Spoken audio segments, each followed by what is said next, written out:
తీవ్రవాదానికి బలైన ఒక గొప్ప నాయకుడు, భారతరత్న, ఈ దేశానికి ప్రధానమంత్రిగా వన్నె తెచ్చిన నాయకుడు కీర్తిశేషులు రాజీవ్ గాంధీ గారు.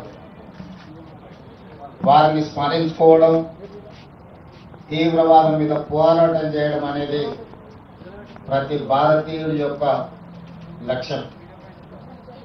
వారు ఇచ్చిన స్ఫూర్తి, వారి నాయకత్వం ఈ భారతదేశానికి 21వ శతాబ్దానికి పునాదులు వేసింది.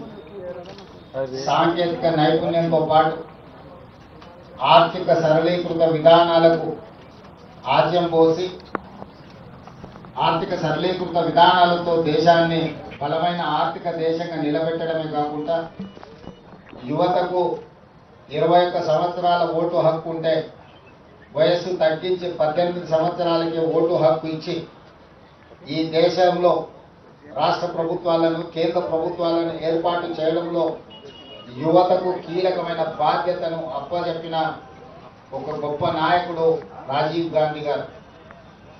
ఈరోజు మనమందరం నిన్న మొన్న జరిగిన పహల్గాం సంఘటన తర్వాత మొట్టమొదటిసారి దేశ విభజన సమయంలో ప్రాణాలు అర్పించిన మహాత్మా గాంధీ గారిని గుర్తు చేసుకోవాలి.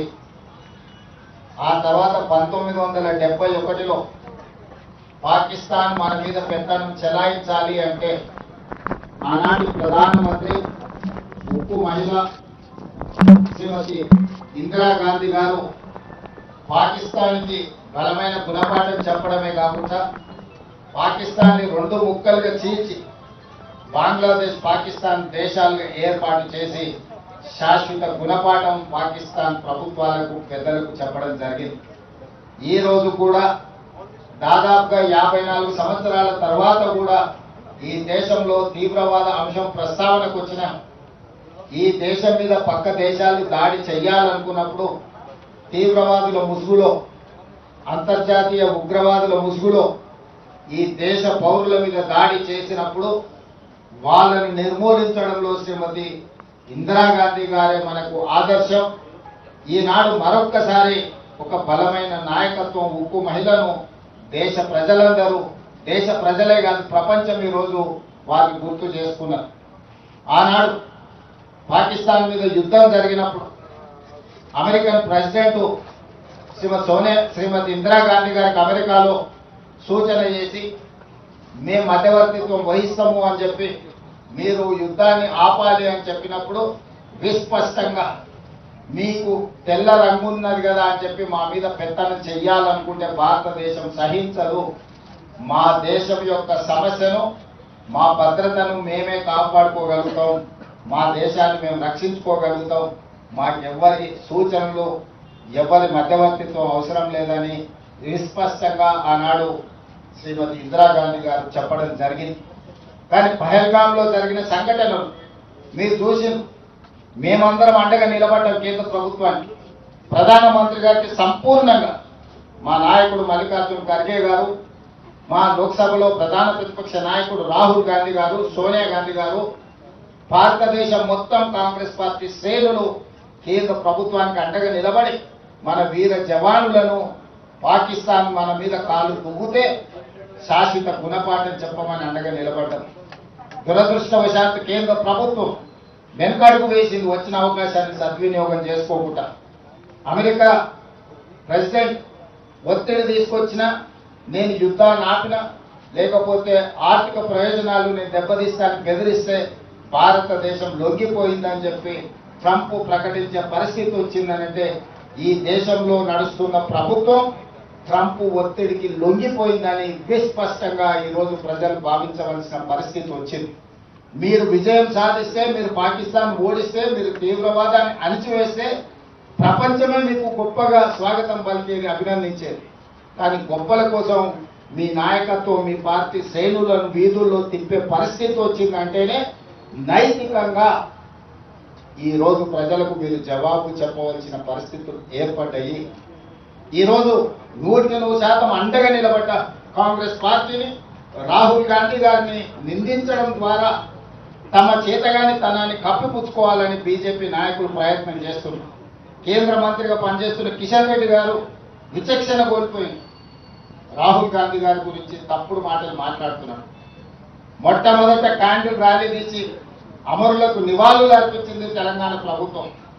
మొట్టమొదట ఈ దేశంలోనే తిరంగ ర్యాలీ తీసి అధికార శ్రేణులతో పాటు ప్రభుత్వ యంత్రాంగం మొత్తం కదిలొచ్చి కేంద్ర ప్రభుత్వానికి ప్రధానమంత్రిగా మేమండగా నిలబడ్డాం.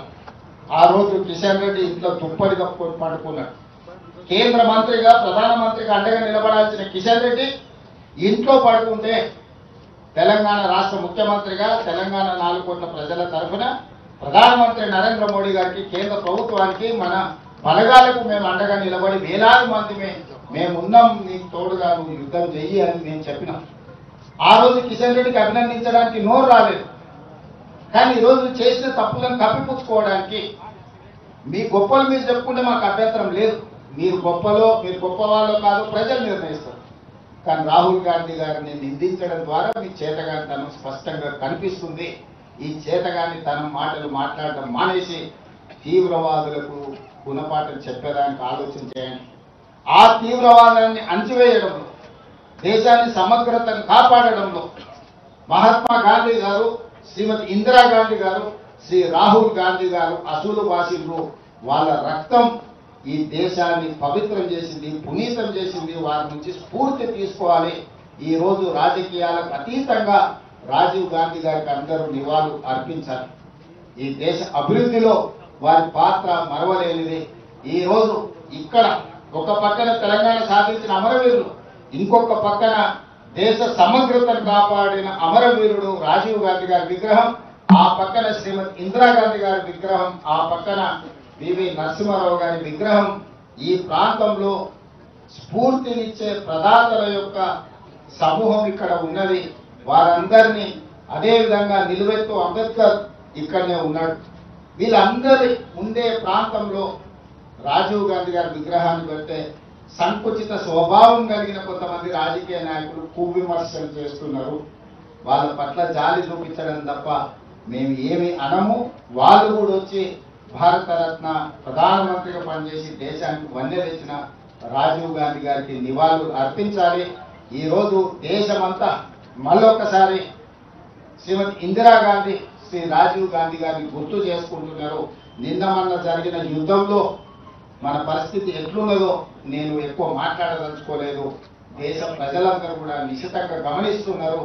మేము సంపూర్ణంగా భారత ప్రభుత్వానికి, భారత జవాన్లకు అండగా నిలబడతాం. అది మా బాధ్యత. ఈ దేశానికి స్వతంత్రం తెచ్చింది మేము. ఈ స్వతంత్రాన్ని కాపాడే బాధ్యత మాది. ఈ ప్రజలకు రక్షణ కల్పించే బాధ్యత మాది. మా ప్రభుత్వానికి, మా పార్టీకి స్పష్టత ఉన్నది. దేశ సమగ్రత విషయంలో మేము రాజకీయాల జోలికి వెళ్ళాం, రాజకీయాలు ప్రస్తావించాం. దేశ భద్రతకు కట్టుబడి ఉంటాం.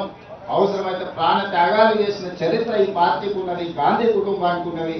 వారి స్ఫూర్తితోని తెలంగాణ రాష్ట్ర ప్రభుత్వాన్ని ముందుకు నడిపిస్తామని తెలియజేస్తూ మరొకసారి రాజీవ్ గాంధీ గారికి ఘనమైన నివాళులు అర్పించడానికి అందరూ ముందుకు రావాల్సిందిగా తెలియజేస్తూ మీ అందరి దగ్గర సెలవు తీసుకుంటున్న మిత్రులారా.